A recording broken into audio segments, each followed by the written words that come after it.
Halo guys, ketemu lagi dengan saya Sam Channel. Hari ini saya mau bikin tutorial tentang jebakan lalat. Sederhana guys, sederhana. Cuma modal pertama saya dulu ya, pertama sedotan. Terus yang kedua semen nggak begitu banyak semen juga. Lalu tempat bekas bedak bayi gitu ya, apa aja kok bisa, aqua juga bisa, botol aqua bisa. Lalu saya ada lem, lalu kawat ya, sederhana guys.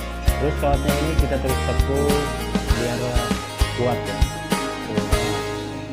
Sebelum kita lanjut, subscribe dan komen di bawah ini, oke guys.